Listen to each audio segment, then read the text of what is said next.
All right, we'll just give it a second and then get started. I think we're live now. Okay. All right, good afternoon, everyone. Welcome to our CLE program for today, AI at the Gates, Navigating Data Privacy and Cybersecurity in the Age of Intelligent Systems.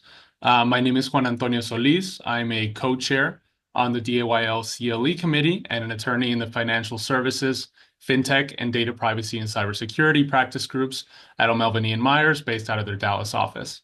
I'm incredibly excited to share the stage with an all-star panel of lawyers whose practices sit at the crossroads of AI, data privacy, and cybersecurity. Now, although AI has existed in some form for several decades, recent advances in technology have spurred an era of exponential growth in AI systems, which are quickly making their way into all facets of society. AI is no longer a distant promise or a mere science project. It's the reason that self-driving vehicles are everywhere on our highways. It can triage patients in rural emergency rooms faster than human providers can even get to them. It's discovered new exoplanets for NASA, predicted storm and hurricane paths with an accuracy that was never, thought possible. So the future has really elbowed its way into every corner of modern life and is operating just at breakneck speed. And to no surprise, legislators, regulators, plaintiffs' attorneys are taking notice. And AI is really beginning to characterize the next tidal wave of litigation and enforcement. And I think it's going to crest precisely where AI collides with personal data, whether it's biometric identifiers in consumer devices, patient health records inside of hospital algorithms, GPS data in autonomous vehicles, or personal profiles in targeted advertising models. No matter what your background in the law is, no matter your practice area, understanding how AI ingests, transforms, and occasionally misfires with data is soon going to become table stakes for any lawyer. So during the next hour, we'll translate the technical jargon of machine learning into plain English, spotlight the data privacy and cybersecurity hazards that are unique to AI systems, and equip you with practical tools to counsel clients across every practice area, whether it's litigation and compliance to employment, IP, contracts, and even professional ethics. But before we get started, I want to take a brief second to introduce our amazing panel. I am incredibly excited that we were able to get this group together to speak on this fascinating topic. I could go on about their backgrounds and accolades alone for the entire hour, but I'll briefly just touch on the highlights so that we can spend as much time as possible picking their brains on these topics. So first up, Clarissa Benavides is Managing Counsel of Privacy, AI, and Cybersecurity at Toyota Financial Services.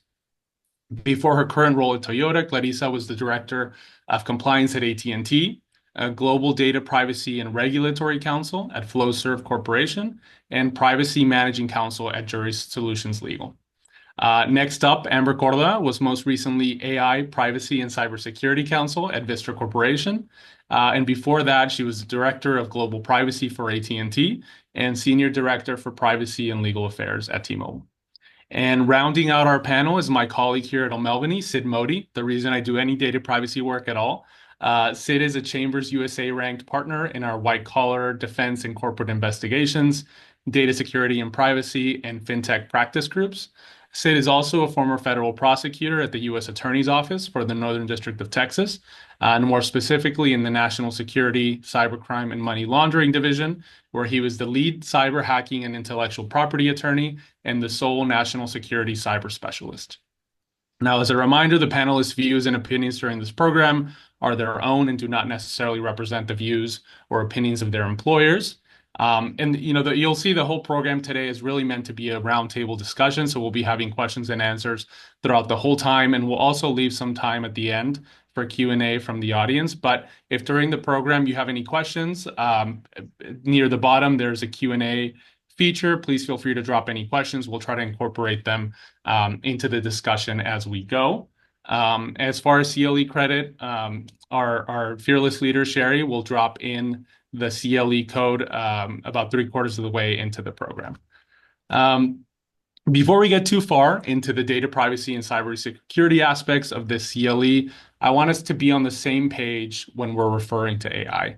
Now, during last month's CLE, we spoke about the basics of AI, what it means and how it works. But Amber, I'll go to you first. In a few sentences, how do you explain AI to your family member over Thanksgiving dinner before the mashed potatoes go cold? Yeah, so AI has been around for a long time. If you're thinking about traditional AI, machine learning, the ability to have a computer get a set of instructions and make a decision.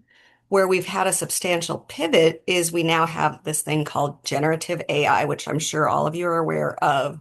But the big distinction is that the computer can act in the capacity of a human. So it can do essential functions that humans do, like answering questions, thinking, processing things and making its own logical conclusion, right?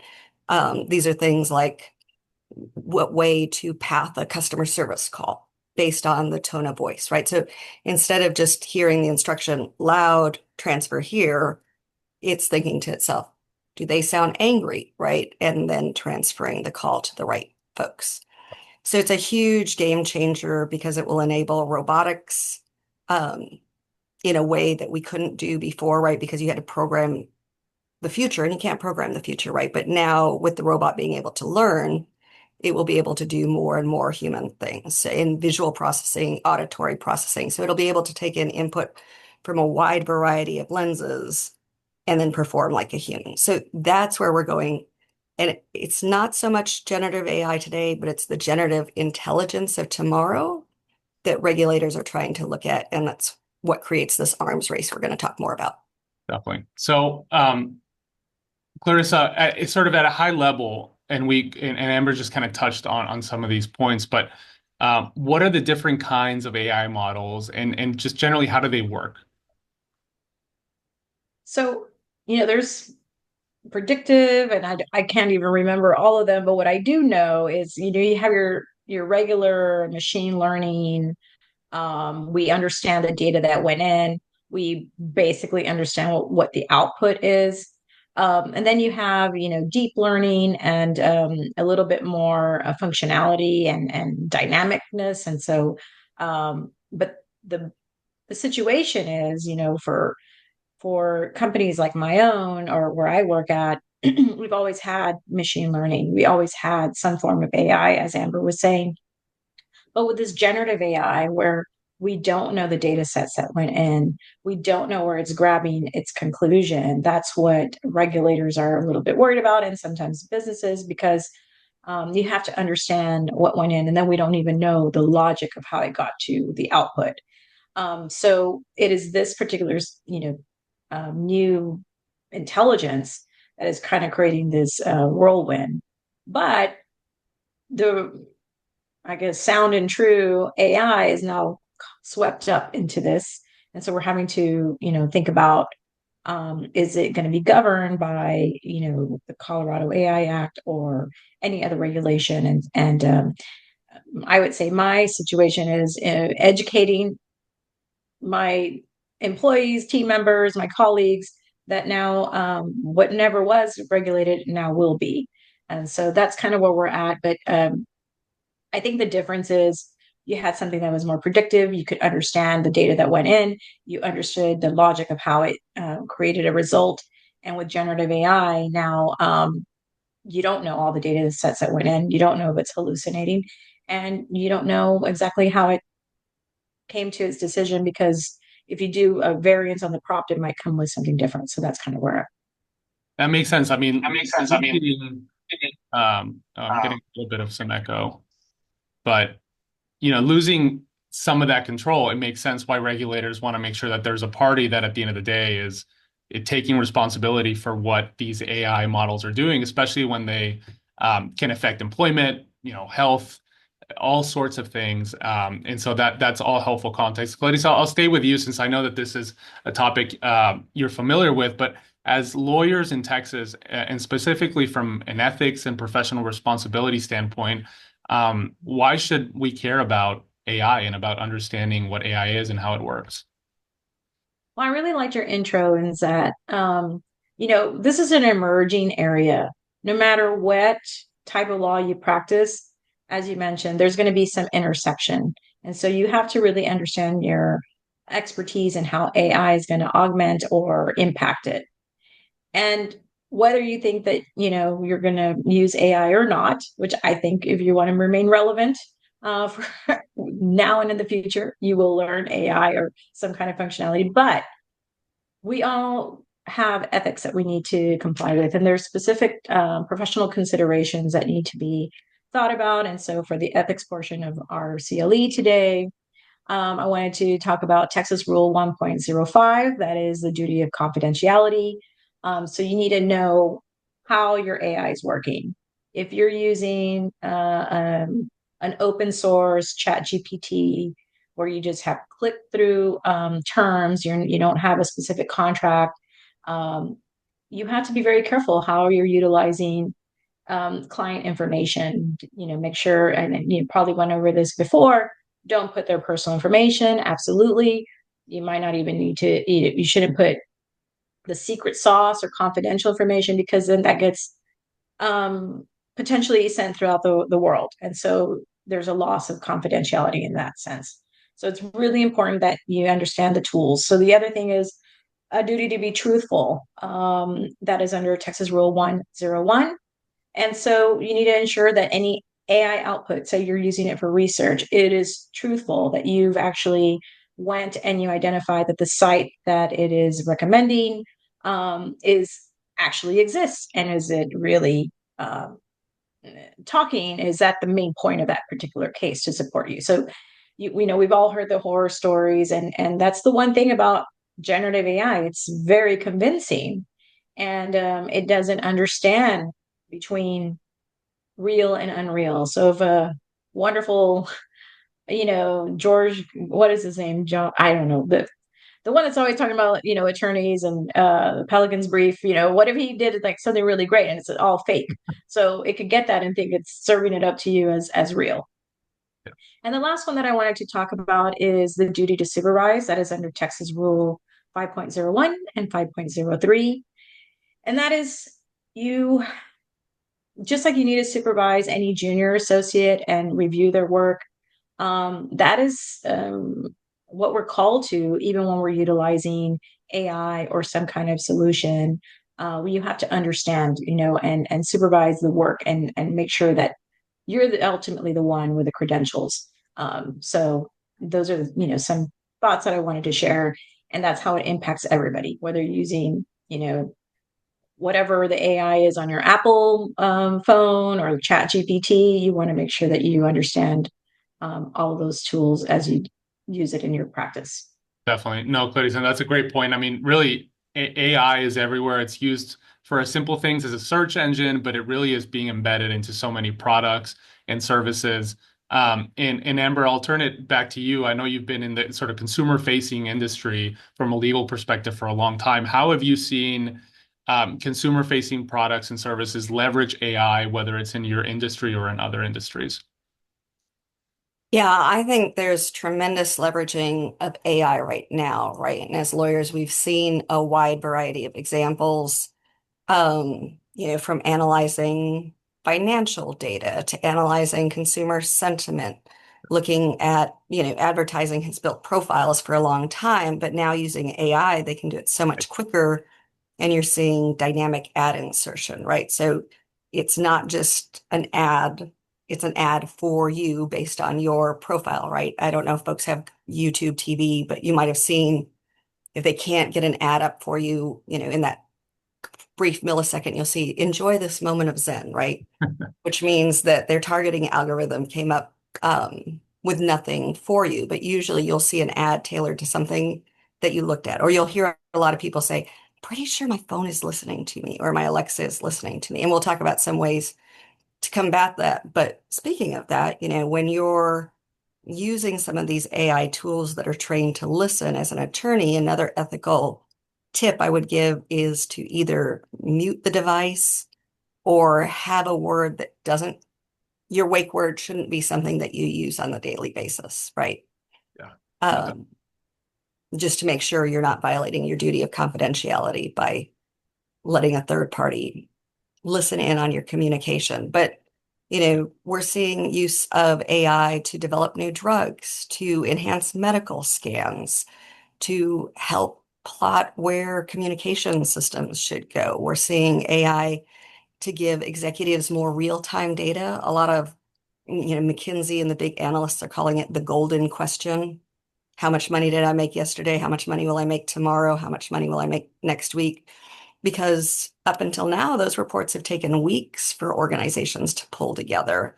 And now, through the power of AI, people are pulling together real-time dashboards across different industries. You're also seeing it a lot in chatbots, knowledge management. You're seeing it some places where it really shouldn't be, but the content generation capacity is immense. Image generation, I think we're all starting to see ads that um, are making people question, right? Like, is that real or did they do that with AI? Absolutely. Yeah, So I think the applications we're seeing are across the board, but a lot of decision making um, is being done with AI. And there's a lot to recommend that AI might actually do it better and with less bias than humans. sure. Yeah. No, definitely. I mean, And I love yeah, go ahead, Clarissa. I love that you mentioned about the Alexa, right? That's something you know, so if you have one in your office, make sure you know about that. And the other thing that I just wanted to, a lot of individuals or companies might have teams and the whole transcription. So hopefully you have something that's specific to your tenancy, but that's another area where you want to make sure you have some controls and who has access, who can, um, create the summaries, and then now who's reviewing it, right? I mean, it's not always 100%. So anyway, just wanted to put that tidbit. Sorry. No, absolutely. No, no, not at all, please. And now said, we're going to spend more time throughout this program discussing this topic, but just at a high level, what are the main types or categories of risks that exist when AI is interacting with or using personal information? Yeah, I mean, the first thing obviously is like privacy risks, right? Which is like basically your info getting out there when you don't want it to, right? Like a company isn't careful, your data could get leaked or shared with people you didn't agree to share it with, right? I mean, that's obviously the number one concern. I think there's also like a misuse risk. So there's always this chance that someone could use your info for stuff you didn't sign up for. Um, we're talking about like ads and targeted ads. It's funny, Amber, I love those Zen moments, when I'm watching YouTube TV. It's like great, I don't have to watch a commercial. But I mean, like we don't know when you're putting some of this data in these models, um, are they being used for things that you never consented to and signed up for? And that, we'll have a further discussion on consent and the requirements just on the privacy aspect of it. But I mean, it has an important play here on the AI side. And then of course the transparency risk, right? So like most of the times I always call this like a closed box type of model. Like you just or black box, you just don't know. And the AI tools are never clear about specifically what they're doing with your data. And so that transparency risk of not making it clear, I think becomes an issue. And we're going to talk about, various AI laws that have come out recently, or there's a push for them to come out. And you'll see that most of these laws kind of are trying to address this issue about the transparency risk. Yeah, Although, Sid, I would push back and say that the big players who are subject to GDPR or the EU AI Act have good data and good parameters about how their models are using the data. Um, so, I would take a cautionary lens, but if you're working with like a Salesforce or a Microsoft or a Google, there is some good documentation that kind of puts parameters around how the data is used. And to Clarissa's point earlier, if you have a negotiated instance or a tenancy, you can have a lot more control about your data than if you're just out there on ChatGPT on the internet. Not to disparage ChatGPT in any way, but Well, it's a concern, right? It's funny. I bought this Kindle app or tablet where it would help me take notes and stuff for clients, and I was like, oh, this is great. I didn't realize that there's a built-in ChatGPT model in the system that'll help organize your notes. And I'm like, okay, I can't use this. Like there's just not clarity there for me to be able to put like clients' notes and things. So it's interesting because there's so many, I think, tools that are now being used and people can purchase that have these connections to these AI models, and it's just being careful in how we're using some of it and how we're using some of our data in it. That's a I love perfect that you're saying, example, Sid. yeah, and Sid, you're absolutely right. I think, I don't want to take away the thunder from Juan, but one of the things that No, what please. is This what are is, the well, yeah. what is an issue that I see is that sometimes, at least for a company, Toyota Financial Services, we do have very sensitive information. We have to make sure we vet any application or solution that's connecting to our system that might be ingesting or having access to our you know consumer information or even company confidential information. And so what I find, and Cindy, you just reminded me, like, so many companies are excited because they're rolling out their AI, but I haven't vetted it. And all of a sudden they just roll it like, we're giving it to you for free. So you don't even need to like come back. We're not going to charge you. And I'm like, but I didn't appreciate that you just pushed out this application to all of my network and our team members, our employees, when we don't know how it works. We haven't negotiated even we haven't even negotiated the proper terms to make sure that you're testing for discrimination. Whatever the myriad of things. Who owns the input? Who owns the output? Is it in our tenancy? So, and it's very I so right, we're top of mind because we're in this practice, but there's a lot of individuals that are not in it on a day-to-day basis, and they're gonna be like, great, shiny new tool. Oh, if it's out on this atmosphere, Toyota must have already looked at it, right? The people should have already looked at it. And so those are like, that's my biggest fear, is working with my suppliers that already have, or vendors that already have access, and making sure they don't introduce something to my environment until I've had a chance to look under the hood. But it reminded me about that chat GPT, or that AI opportunity that you have now on your tablet, because like you don't know what the terms of service are for that, even in a personal situation. And I think, Well, so, but and right. that comes up a lot. But one of the things I've seen be successful to mitigate that is taking your, you know, top 10 or top 20 business apps that your team uses and just going through that exercise of reading their documentation on how personal data is used and then understanding, like, is it on device processing? Is it cloud-based processing? And giving your business partners kind of a short list of these are the partners we Yeah. trust, or these are apps you can use, like Grammarly, right? On device processing, unless you use their AI suggestion assistant, which is cloud-based, right?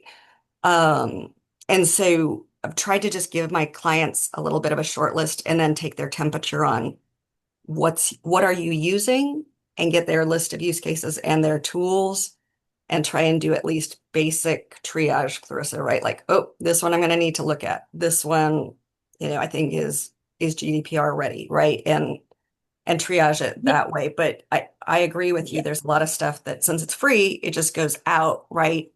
And you either need to work with Mhm. your IT team or you might be paying for it. But like Purview is a super nuanced tool, right? The tool you need to control Copilot for Microsoft. Yeah. And you really Mhm. have to have some very detailed conversations with your technical team to make sure that it's protecting your SharePoints and that your data is classified in the right way. So you cannot underestimate the need to map your own data and Mhm. have some good data minimization policies so you don't end up in Sid's office saying that you've got a major litigation because you hoarded all this data, right? And now you have Slack that shows a toxic leader, right? And the Right. sentiment analysis is clear. And talk about I think that as counsel, like whether you're in-house or not, the pushback that I think you have to do to, the BD teams at the companies, right? Because they're more than likely coming at this saying, hey, we have this cost-effective tool to be able to use within our company. And it's up to legal to come in and say, well, hold on, there's a lot of pitfalls here, and there's a lot of litigation consequences that could come from it if we don't think through this, and have the proper writing in the right places. But Yeah. And well, because we're Toyota, we are integrating our AI terms at the master level, and that's the new template. And so there's so many ways. I just wanted to share on how to, care for it. And it also depends on the risk tolerance of your company, the position of your company, like a smaller, company might not have that ability, right, to require it at a certain level. And so anyway, but absolutely right, and just different ways to get to the same goal. Yeah. And so that's a huge piece of it is there's so many AI vendors cropping up left and right, promising the world and all these services. But, as whether it's in-house folks or even external counsel, and Amber, I think you hit on all those points. You really need to understand what the risks are for every vendor. So when it comes to AI, obviously there's different challenges that come as opposed to dealing with non-AI vendors. What are the sorts of questions you want to ask your business teams when they're considering onboarding a new AI vendor? What are the things that sort of pop up to you that you think, okay, these are the things I need to understand before we decide whether to move forward or not? That was an open question, Some but I questions. want to tackle it. Yeah. I'll start, and I'd love for Amber and Sid, of course, to jump in. I always want to make sure, like, we need to do due diligence of this company. Do they have an information security officer? Do they have a privacy officer? Because that's especially, it depends on what type of data you're going to be sharing with them. For me, if they're going to have access to consumer personal information, those are very important, because then I know that they have, at least it seems that they're making security of information and privacy, personal information a priority. How long have they been on the market? You know, what, and of course, what data are we sending them? What is our exit strategy? Are there other Mhm. individuals and that can provide the same type of service that are a little bit more established? Because to your point, there's so many popping up, and then I also want to make sure, are they agreeing to our terms? What terms will they not agree to? Because I don't know how many times their salesperson gets a hold of my business person and they promise, like, oh yeah, yeah, yeah, we do that, but then you get to the contract and like, oh no, we're not going to indemnify you. We're not going to agree to test for discrimination, or basically take it at your own risk, kind of a thing. So I think that's the other vantage point that I have, is that so many times what they're promising and what they show on a deck does not necessarily translate to the contract terms. But I want to try to do business with someone who's established, if I can, Yeah. someone who has a right compliance program, and then just a good steward of data, like, and how can you partner with them? So those are the aspects that I would look at. Yeah. I can jump in. It's funny. Yeah.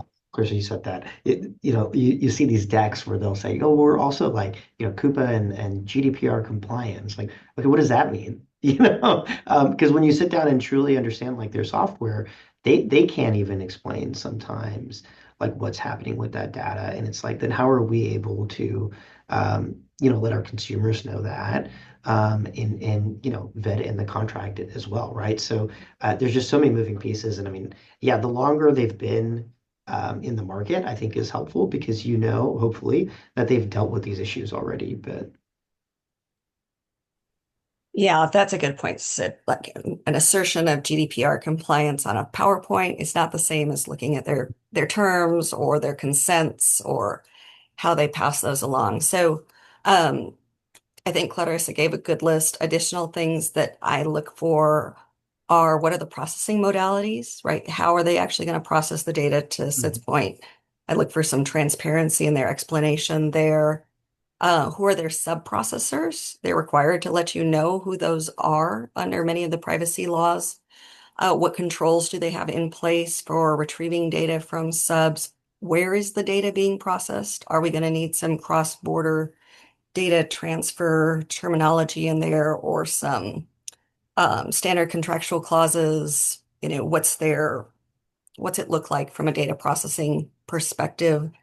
And then, people I see clauses on both sides, some that are overreaching where they're like, if you're doing any kind of AI processing, we need to know about it, right? Or we don't want any of our, and those are not as bad, but we don't want any AI used. I think those are getting impractical and they will land every Yeah. contract that goes through your company on your desk. But then there are also reps and warranties, like Chris pointed to, where they'll say, we're not responsible for hallucinations of our product. And it's like, well, I'm paying your product to do a logical process, right? If it was a set of human beings you had on this, I'm not going to rep that they don't have to Mhm. correctly make a decision. So why am I going to rep to that because it's a computer? So I would be careful at looking at those. And it seems like the shallower the pocket, the more outlandish some of those terms are about reliability. And so to Clarissa's point, that's where you can get around some of this by having a bigger player. I also think it's really good for your business to have kind of a council around data use and data governance so that teams are talking about risk and executives are seeing what each wants to do and the pros and the cons. Because you might want to say sign off on something that's, very risky and somebody else says, whoa, I can't take that risk with the data, right? So getting the teams talking about it is really important. And also just the processing power. Are you using AI for something at your business that AI is actually going to move the needle? Or is Mhm. this something that you could get done with far less compute power? And so I think those are business conversations, not necessarily legal, but because we see so many of these deals come through, you start to see kind of what teams are signing up for. And that's where we can add business value by encouraging that there be some kind of a process to prioritize that compute power. Yeah. I want to talk in a second about what informed consent looks like, but I want to make sure that we try to address the question that got popped up in the Q&A, which is a good question, especially for folks that don't necessarily do data privacy work, but are sort of more general counsel and kind of see all sorts of issues. But where is the confidentiality line when you're dealing with AI? I suppose a different way of asking it is, what are the measures that you need to ensure are in place for you to trust that you can upload, customer data into the AI system or some other sort of confidential data, especially when you don't have a technical understanding of how AI systems work, and you just want to make sure that you're able to um, have that tool interact with your confidential data without risking waiver or tripping up any sort of ethics rules or professional responsibility rules. What sort of the things that you look out for to get that protection that, okay, I can trust this AI tool with my company's confidential data? I, I think the first Okay, thing I would want as far as a model goes is that it's a closed model. So, the model isn't basically connected to the internet, right? So you going on to, www.chatgpt.com or whatever it's called, and you typing in that information in there, that's a risk, right? Because that is actually connected out in the ether. But if you have like a closed model, which a lot of big law firms use, right?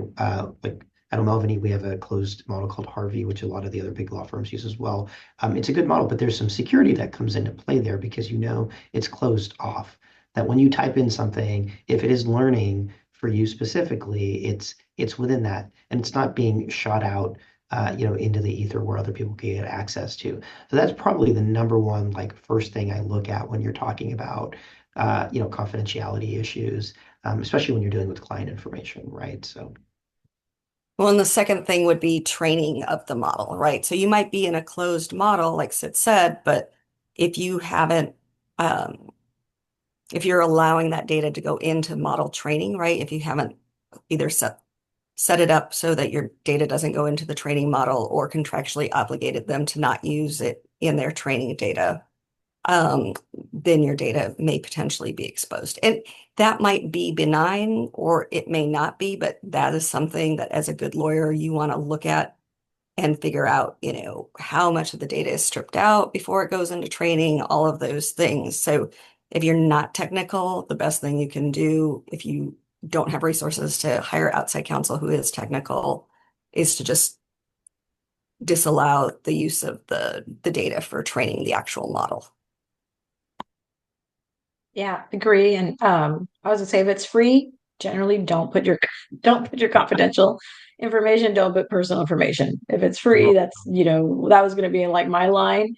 Yeah. But really great point on the training data.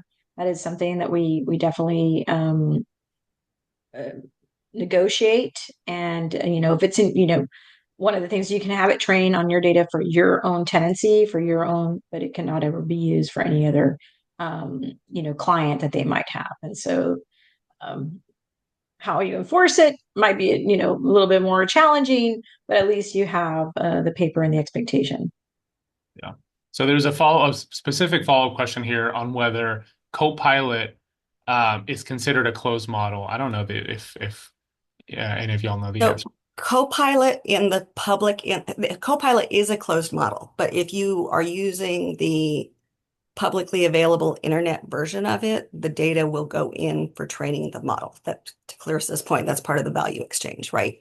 If you have a commercial instance of Copilot, the default terms are that it only trains your own data, right? And so that's one of the advantages of using something like that. And I've trained teams like if you see the green check mark, you're okay to Right. put our data into it. And then there's additional models within Copilot that you can negotiate terms around or you can get licensing. But as long as you're using a commercial instance and you see the green check mark, that goes into a closed model that the documentation says it's not used for training. Got it. That's all. That's a safer one to use. And there are others that have that, but that is one that I've read all the documentation and feel comfortable on. So the sort of the second part to this program that wanted us to touch on is sort of what's happening on the regulatory front.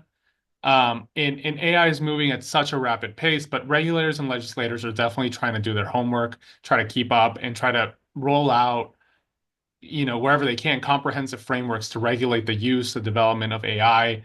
To anybody working in the data privacy space, it's no surprise that the EU has come out and tried to take a leading position in attempting to regulate AI, much like it did with the GDPR. And as with the GDPR, a lot of jurisdictions sort of follow suit based on the principles that the EU lays down. So, Amber, I know you're familiar with all things EU. What is your view on the EU Artificial Intelligence Act, what it's designed to do, and any implications that may follow for other jurisdictions that are monitoring this space? Yeah, a great question, Juan Antonio. I think, the EU AI Act is something to pay attention to. I don't think the urgency of it coming to the US is quite there during this administration. But Colorado has passed a similar effect. So, it's a risk-based approach. It categorizes AI systems based on the risks they pose and prohibits certain AI practices that would be used for social engineering, social scoring, manipulative techniques, foundation models that would be used for, kind of global domination are prohibited under the EU AI Act. So at least your major players aren't going to be launching those anytime soon. But then it goes into high risk AI systems, right? Used in healthcare, employment, infrastructure, things that impact our day-to-day lives where, you want to have a level of human control over those. And then AI systems with limited risks like chatbots, things that are kind of benign, right? Knowledge-based systems and those that have minimal risks or spam filtering, cybersecurity content. And those are allowed the most leniency, right? And then it also addresses the foundation models and the requirements for those. So those are the models we're talking about, like, Meta's Llama model, IBM's model, Gemini at Google, Copilot at Microsoft, right? And the requirements. So if you're subject to the EU AI Act, you're going to have more documentation, copyright compliance, and transparency, right? And so those are good things. If you're using one of those tools that is subject to the EU AI Act and it's considered a foundation model, it will have parameters on it for training, right? You can't say like, give me a picture of Beyonce reading her water bill and have that populate and your ad team go put that in copy and you get a suit from Beyonce, right? So those are nice moments of comfort as an attorney. It does, though, have very heavy penalties. So GDPR is only 4% of global turnover, whereas the EU AI Act is 7%. And so, or up to, there is a cap on it, 35 million euro. But the design of it is to kind of set up this paradigm between China and the EU, right? Whereas China has extensive social scoring, they've got the Great Wall, the Great Firewall, and some of these other pieces of government inspection or government use. The EU is trying to take a more pro-human stance on it. From an individual perspective, the Chinese would argue there's this pro-human at a collective societal level. So they're just different paradigms. They're worth reading. Colorado has put together something that follows some of the AI Act and is more geared towards discrimination. And then, New York City also has their employment discrimination laws around AI. So especially if you're using AI in employment, healthcare, anything that makes a legal decision, Sure. worth a read. Yeah, definitely. And even though there's no sort of comprehensive US AI bill, definitely multiple states are coming out, rolling out different regulations that apply to AI, at least in some form. California, Texas, Utah, Colorado. We've mentioned Colorado that we'll get to in a second, but perhaps as is no surprise, California is one of those states that has come out to try to regulate the use of AI. So Sid, I want to ask you, what should lawyers know about California's generative AI training data transparency law, which again touches on a lot of these transparency points that we've been talking about? Yeah, I mean, it kind of hits, very similar points. I mean, when you're talking about the CCPA in California and comparing that to the GDPR, I mean, I think this is something that's very similar. I mean, the two things I'd probably note for this particular bill is, understanding, and this applies to like privacy as well, is you're still subject to that law, even though you may not be headquartered in California, right? But if you're using a generative AI system that's like made available to users in that state, you're gonna have to follow through and review and understand it, right? And what's also interesting is that it covers not only the developers but also the deployers of generative AI. And I guess in a regulatory context, I mean, you're generally thinking about the deployers of people actually using the product, but it also the developers of that product have to take into consideration that specific law. And then, of course, the other thing that I think is important is, companies on their website. I mean, this is something that, we have to deal with a lot with clients on disclosure, right? Not only getting consent from users, but disclosing that information to users so they understand it. Like, for example, in a privacy policy. So, like the California AI bill actually like goes into detail of, hey, you have to list out the personal information or the consumer information that are part of those data sets. So like those are things that you've got to review and understand if you are going to be doing business in that state. Not only in EU, right, but all these various other states that are picking up these bills. It's just like an addition to the privacy laws that you have to follow. Correct. So obviously we can't leave out Texas, even though Texas hasn't been, the law that's being rolled out in Texas is not necessarily the most comprehensive, but what should us Texas lawyers know about the regulation that Texas has come out with on the use of AI? So it's gone through a lot, thankfully, we were asked to kind of review it and provide some comments, but It's going to come into effect January of 2026, so a month before the Colorado AI Act. And right now, my read is that it's really going to apply to government and their use of AI. From a private sector, it's they have provisions that prohibit creating AI for the purpose of intentionally being discriminatory. So, a high threshold. When I reviewed it, I didn't feel that that would have some application for the services that we provide. But definitely the earlier iterations did have, it followed a Mhm. lot of some of that Colorado AI Act had specifically. Um, as Amber was saying, and I missed some of the conversation because I had low bandwidth. So if you called on me and I didn't respond, No, that's the no, no, not reason. at all. You didn't miss anything. So, And okay, good. And then if in the future that happens, just know. Um, and um, and that's because I don't get AT&T here. I have to use, I'm going to say somebody else. Okay, but I'm not going to disparage them on here. So anyway, but as I was saying, the way I read it is that it's not applying, and the Colorado AI Act, does apply to financial services. And one of the, situations that we really liked as a privacy professional is having an exemption because we are governed under a GLBA. We, the banking and the financial services does use an AI that is approved by government and under a different regulation for FICO scores and how that is used. So we were very hopeful that we could see, some kind of financial services exemption, considering, there's other regulations that we need to comply with that kind of get to the heart of this situation, which is not discriminate, and how do you have processes that speak to that. So from the Texas bill, it's mainly applying to government and prohibiting the intentional development of something that's going to be discriminatory or harmful.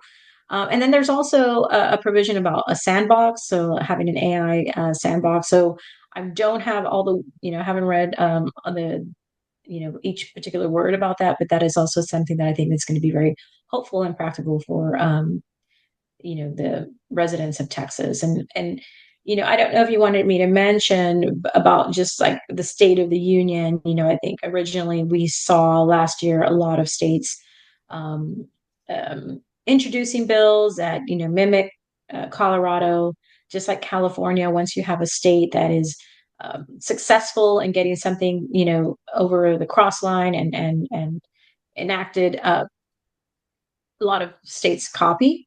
But with this administration, as Amber alluded, you know, it, either they withdrew the bills or they did not Mm. move forward.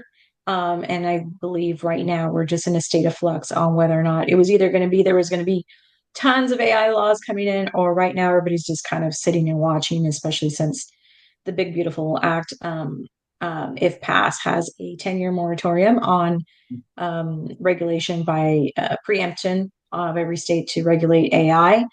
And the last read that I have is that it's tied to being able to get funds for broadband infrastructure. So it'll be interesting to see how it all pans out. Yeah.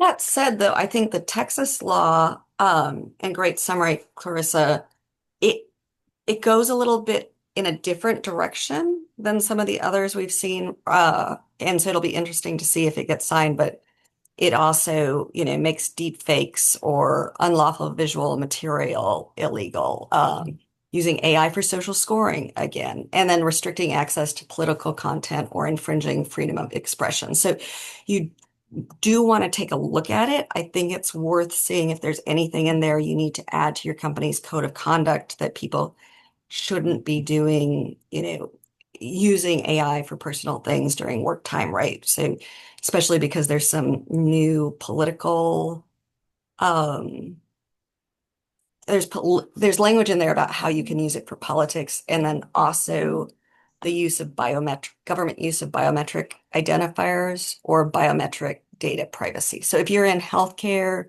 or you do anything related to biometric data that involves the government, or It also says you can't scrape the web for biometrics and then have that consent for commercial use. So, if you get creative ideas from your teams, it's worth looking at this one. Definitely. We have a great new product. We're going to scrape the web. It's a Absolutely. security And product. I see that all like as, really intentional, misleading discrimination. But yes, absolutely. Those are real great insights. Yeah. That's all. I know that there's some questions that have come in, and I know we're almost out of time. Before we address the questions, we've been alluding to the Colorado AI Act. Amber, I know you're familiar with Colorado law, and especially since at least parts of the Colorado AI Act touch on data privacy and consumer data. What should lawyers know about Colorado AI? And then we'll go down the list of the questions that have come in from the group. Oh, sure. Yeah. So Colorado AI is interesting. It's more of it has the prohibition against algorithmic discrimination.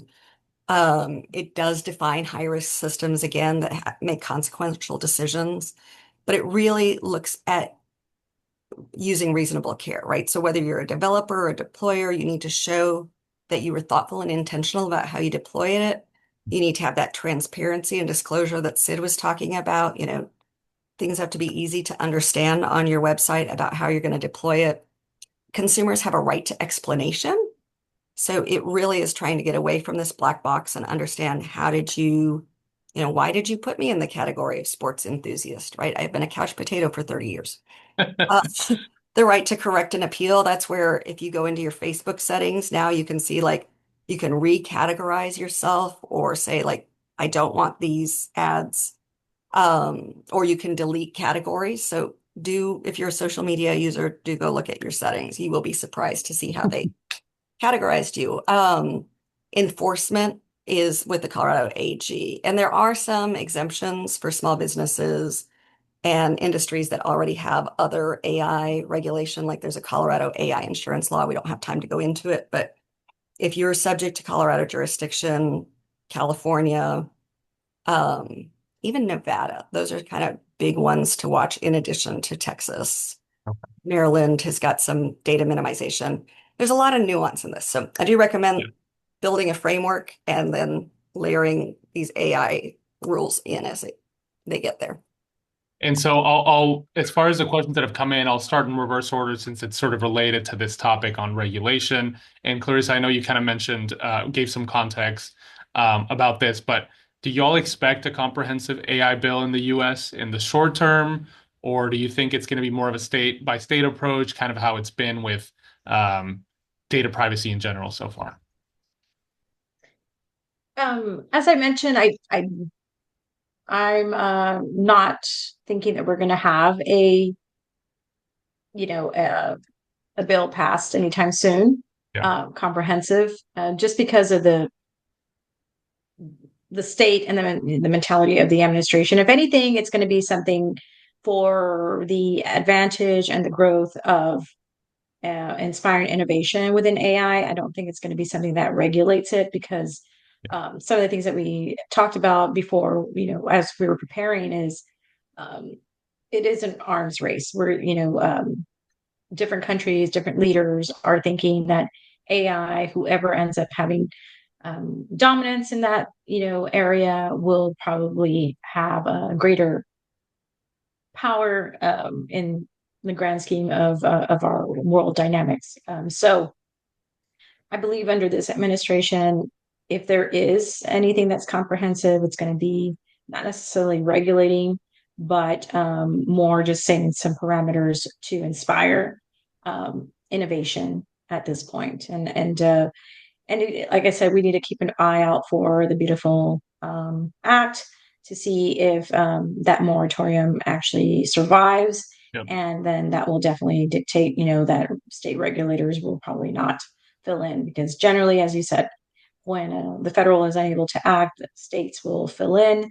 Sure. But in this one, just in the state of the world that we're in right now, knowing that there's some incredible situations going on with different, countries, I think the United States wants to be positioned to harvest AI and get there first. Yeah, definitely. And Amber, thank you for answering the other open questions. Just since we have a few minutes left, one thing, we've been talking about regulation. Obviously, the other part of that is enforcement. And I know, Sid, you see that it's sort of in your wheelhouse, the enforcement part of it. So taking a step back from any particular law, as regulators become more sophisticated in this space, how do you see enforcement priorities shifting, and what do you anticipate will be the principal regulatory focus for AI in the next few years? Yeah, so I think we're going to see, I think, an interest on how these tools, I think, could be used to maybe even commit crimes, right? So I think we all know kind of like the FTC's role, right, on AI-driven models. That's been pretty publicized. But I think like when I talk about like things being used to commit crimes, like for example, like the SEC, and I've been talking to some of my old buddies in government. I mean, I think they're going to be looking, I think, at like on the SEC perspective, like AI driven like trading algorithms, right? Ensuring that that doesn't somehow um, help like facilitate like market manipulation or insider trading, right? That could be, I think, a big one. On the DOJ side, I think and it's already started, I think, on the antitrust side, so the antitrust division. And I think they're going to see really whether AI is being used to like facilitate like price fixing, but overall like anti-competitive practices, right? I think that's going to be a big part of it. And then don't sleep on the state AGs, right? So like just on general consumer protection outside of kind of like what the FTC is doing. And I think we've already seen like what the Texas AG sent a letter for DeepSeek. So like we're going to start seeing this from I think multiple sides on the federal level and on the state level. So in the last few minutes we have, I want to do some a quick lightning round just to close out the program. So two questions I'd love for y'all to answer if you can. First, what is one thing every lawyer should know about AI, privacy, and cybersecurity in 2025? And then the second, if you can fill in the blank, by 2026, the biggest AI risk in data privacy and cybersecurity will be what? In no particular order. If y'all know the answer, feel free to go. I'll go first because I might have to jump. Yeah, So, the absolutely. number one thing I would say for now is don't underestimate the technical capabilities of your regulators. They are hiring technologists and looking under the hood of the car, whereas they used to just be like, oh, you have a program. That's great. Now you need to do more. And then for 2026, I think the biggest risk is cybersecurity, deep fakes, making sure your executive teams are protected, because more and those attacks are getting more sophisticated and coming through on a multi-channel basis. That and Clarissa? As Kristen? far as I think what you should know from AI, oh, I'm sorry, No, I just you go first. is okay, um, is making sure you have reps and warranties for any AI, you know, application model that you are ingesting. If generally speaking, I've worked for a company that we're never going to be a developer. Generally speaking, we are a developer for some things. We're a deployer, so we're going to be ingesting somebody's application and we're going to be deploying it. And so, just making sure looking even if it's for your own personal use, what are the terms? What are you agreeing? Are they representing that they're behind their product? And they will indemnify you should there be an issue, especially if you work for a larger company. Risks, I'm just going to echo what Amber said. I think, cybersecurity deepfakes is going to just be more sophisticated. And I think it is important now more than ever to have cross-functional conversations with, the different entities that are in your company or even in your law firm, because the social engineering, and then I tell people it's not too late. If you're not a part of the AI wave, get on it now, Yeah. because it's an emerging area of law, and I think it'll continue for many many years to come, and it's that intersectability with what you already do with this. So it's important that we have these cross functional discussions so that they can bring their expertise and try to breathe light into this technical aspect of it. But you need both. So that's what I would share at this point. Awesome. Thank you. So, anyone want to close this out? Well, we're right at one. So I We're was right at one. Yeah, I echo what Clarissa and Amber said. So perfect. Well, thank you all so much for your time. Thank you to our panelists. Thank you for everyone that joined. The CLE code was put in the chat. And thanks again for making time and coming out to this. Have a good day. Thanks all. Appreciate you coming.